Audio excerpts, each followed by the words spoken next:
분석입니다. 자, 시장 상황 빠르게 살펴보는 시간 가져보도록 하겠습니다.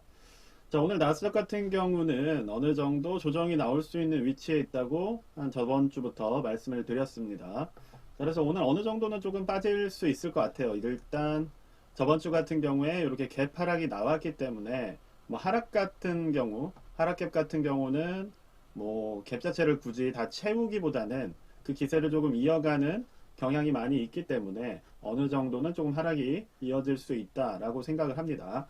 자, 그래서 오늘 영상 제목으로도 말씀을 드렸듯이 결과적으로 우리가 이러한 상황에서는 선택을 해야 된다고 생각을 해요. 자, 그건 개인마다의 선택지 그리고 스타일마다 다르겠지만 우리가 이렇게 조정이 초입의 국면에서 시작을 할 때 과연 여기서 우리가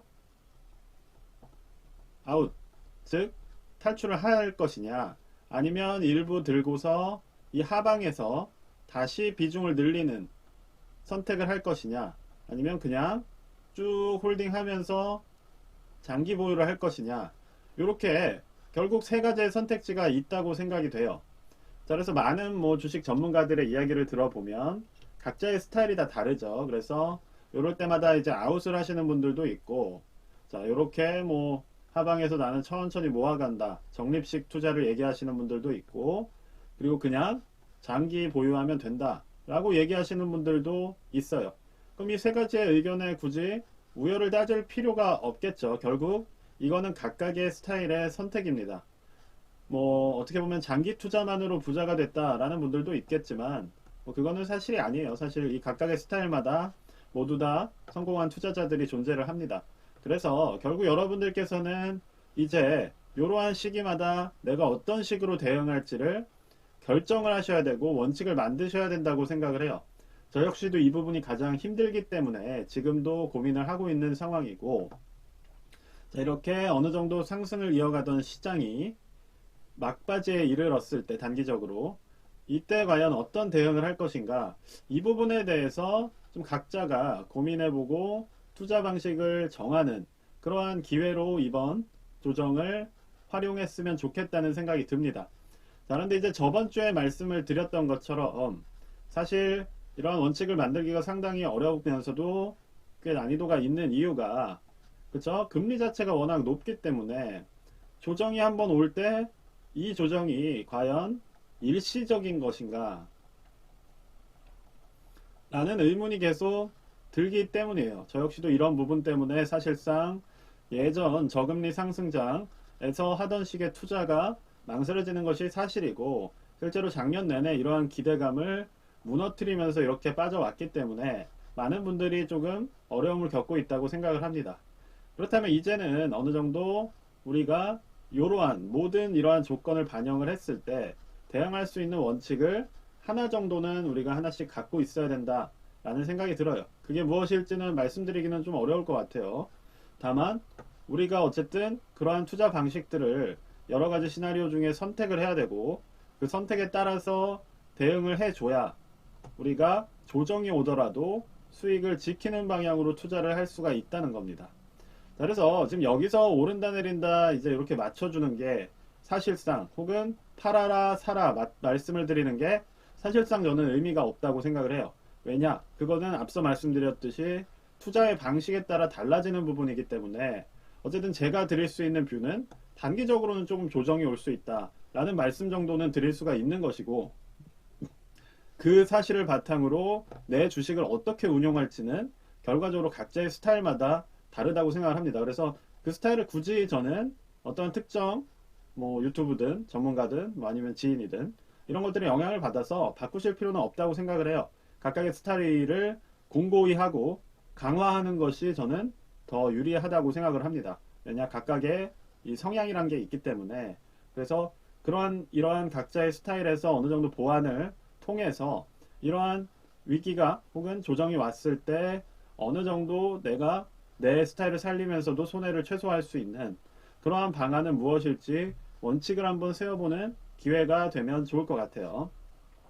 자, 그래서 나스닥 기준으로는 지금 한 이러한 위치에 있고, 자, 금리를 조금 살펴보자면 금리가 어느 정도 아직 더 치고 올라가는 흐름이 꺾이진 않았어요. 다만 뭐 상방까지 이미 도달을 한 상황이고, 그런데 이제 이전에도 보시듯이 상방에 도달하고 난 뒤로도 이런 식으로 계속해서 올라갈 수가 있기 때문에 지금 이런 부분을 상당히 주의를 해줘야 되는 시기라는 거예요.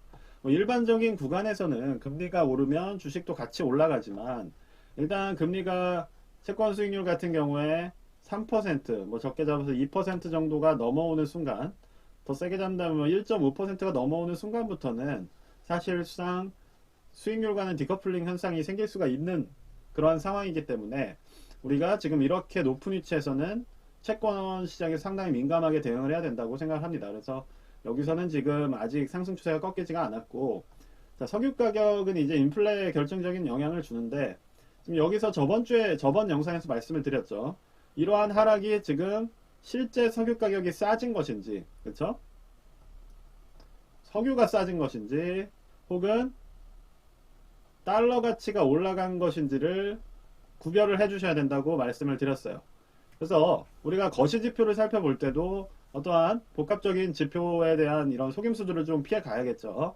여기서는 어떻게 보면 달러가 하방을 그리면서 지금 최근에 거의 뭐 달러 인덱스도 이렇게 올라갔고, 지금 환율도 뭐 1,300원 가까이 올라왔죠. 그렇죠? 그래서 환율이 오르면서 어떻게 보면 석유 가격도 하방을 향한 것일 수 있다는 거예요. 물론 달러가 강해지면 강해질수록 수입 물가가 낮아지기 때문에 인플레에 긍정적인 영향을 끼치는 요소인 건 맞지만, 절대적인 어떠한 인플레, 즉 가격 자체의 진정이 나오고 있는 것인지에 대해서는 조금 더 엄밀하게 살펴볼 수 있도록 하는 게 좋을 것 같습니다. 그래서 일단 PC나 CPI나 어느 정도 2월 같은 경우 어떻게 안정되는 흐름으로 갈지가 조금 상당히 중요할 것 같아요. 그래서 지금은 이제 CPI나 인플레이션에 관해서는 어느 정도는 좀 그 추세 자체가 조금 이렇게 약해지고 있다는 점을 주의를 해주셔야 될 것 같아요. 이전에는 뭐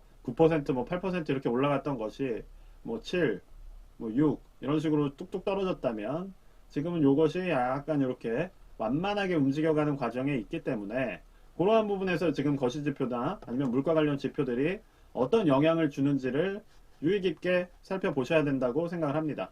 자, 기술적 분석이라는 걸 좀 말씀을 드리면서 항상 강조하지만 거시경제를 무시하고는 의미가 없어요. 자, 거시경제는 정말 중요하고, 왜냐면 이건 큰 틀이기 때문에. 다만 이제 제가 좋아하지 않는 부류는 꼭 뭔가 터지고 난 뒤에 갖다 붙이는 거죠. 그쵸? 뭐 이것 때문에 빠졌다, 이것 때문에 빠졌다, 그런 얘기를 하는 게 아니라 미리 거시경제를 보고 이런 것이 영향을 줄 수 있다 라고 보는 게 맞다는 겁니다. 오르면 이것 때문, 빠지면 저것 때문, 이런 식의 어떤 해석은 지양한다고 제가 항상 제 남긴 말에도 써놓기 때문에, 그런 부분들은 조금 구별을 해주시는 게 좋을 것 같아요. 자, 그래서 일단 오늘은 단기적으로 좀 조정이 나올 수 있는 구간일 것 같아요. 자, 그렇다고 하더라도 이게 숏 투자는 조금 신중하게 어느 정도 비중 조절을 하시는 것을 추천을 드립니다. 왜냐면 이런 식으로만 보더라도, 자, 이렇게 일간 변동도 크고 사실 손절 라인을 잡을 수밖에 없는 게 숏 투자이기 때문에, 그러한 부분을 좀 감안해서 비중은 적절히 조절을 하시는 게 좋을 것 같다는 생각이 듭니다.